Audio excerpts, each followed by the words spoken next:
Let's talk about the difference between sauerkraut and kimchi. These are two very popular fermented vegetables, and today we're going to talk about which one is better. Sauerkraut has a much more mild taste. Kimchi is very spicy. It can be very hot.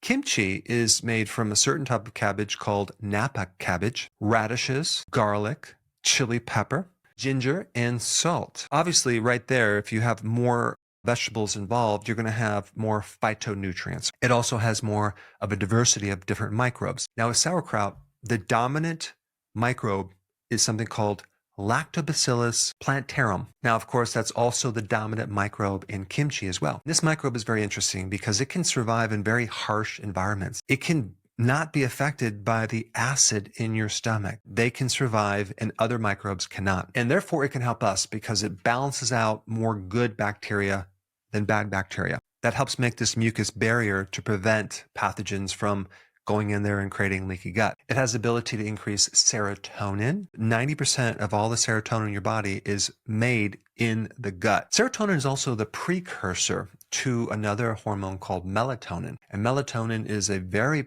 potent antioxidant if it's inside your cell, but it also is something that helps you sleep at night. If we switch over to kimchi, kimchi helps cultivate a very unique microbe that's not in sauerkraut. And what this unique microbe does is it inhibits pathogens, like some of the microbes that contaminate our food. Listeria is one of them.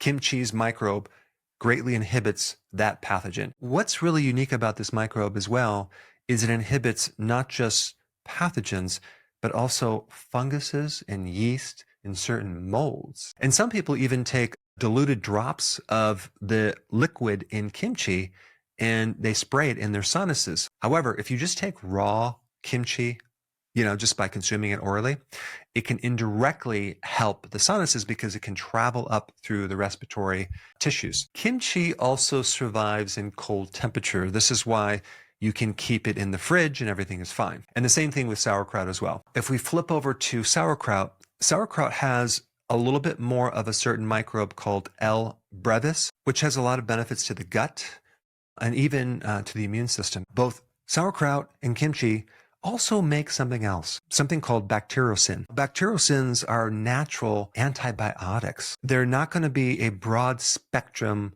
antibiotic like you would get if you went to the doctor, which they just wipe out everything. And the devastation of broad spectrum antibiotics are just destroying our guts. And this is why if someone is resistant to antibiotics, they develop super bugs because they took a lot of antibiotics. Now they have microbes that are resistant to antibiotics. Sometimes sauerkraut and kimchi can help that situation. Also, if we take a look at something very similar between sauerkraut and kimchi, we have cabbage. Number one, it's a cruciferous vegetable, so it has a lot of different phytonutrients. It's loaded with glutathione, which is good for detoxifying things in the body, anthocyanins, which help longevity. But there's also something called vitamin U, and it was named by a researcher in the 50s who isolated this compound from cabbage. What does the U stand for?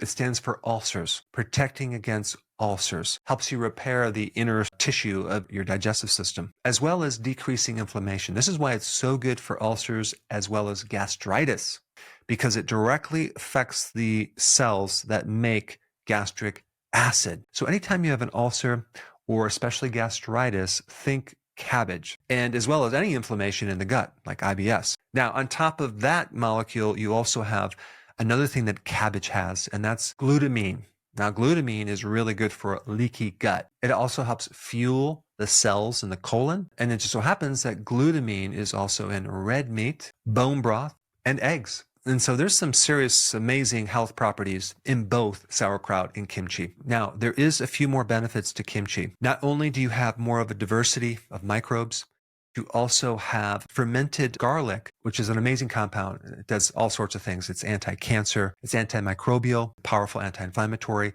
antioxidant, really good for your immune system. There's a compound in ginger, which if fermented, converts into several other stronger anti-inflammatory molecules that also have amazing digestive properties as well. And one other interesting thing about ginger is that it helps nausea, or if you're nauseous. And also fermented ginger gives us a lot more digestive enzymes as well. So it's good for anything related to bloating, indigestion, gas, things like that. The compound in chili pepper is also enhanced when it's fermented. So this is going to be really good for inflammation, pain, circulation, metabolism, and also fat loss as well. And if we look at sauerkraut versus kimchi with weight loss, kimchi is a lot better for weight loss. And now we know why, because it has certain properties that help with blood sugar, insulin resistance, and anything that does that is going to help you lose weight. So it's probably why the Korean people are so slim. I don't know if that's true, but the Koreans got the idea from the Chinese long ago. I think it was in the 17th century. The Chinese were fermenting vegetables back then, and then the Koreans created kimchi. As you can see, both of these products have an amazing health potential, but kimchi gives you even more benefits than sauerkraut because it's obviously,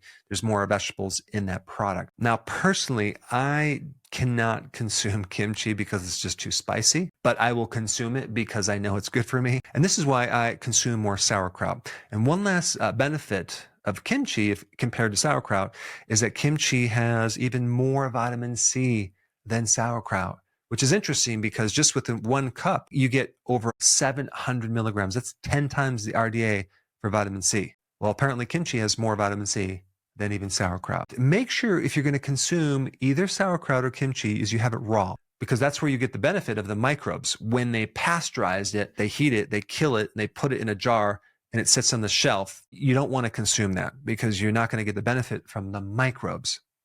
You might get the benefit from other things, like some of the phytonutrients and the lactic acid, but you're leaving a lot on the table because all those microbes can greatly help us. Since these fermented products are so good for your digestive system, you should probably check out my video on the digestive system because there's a lot that can go wrong, and this relates to these 2 products. So check out that video right here.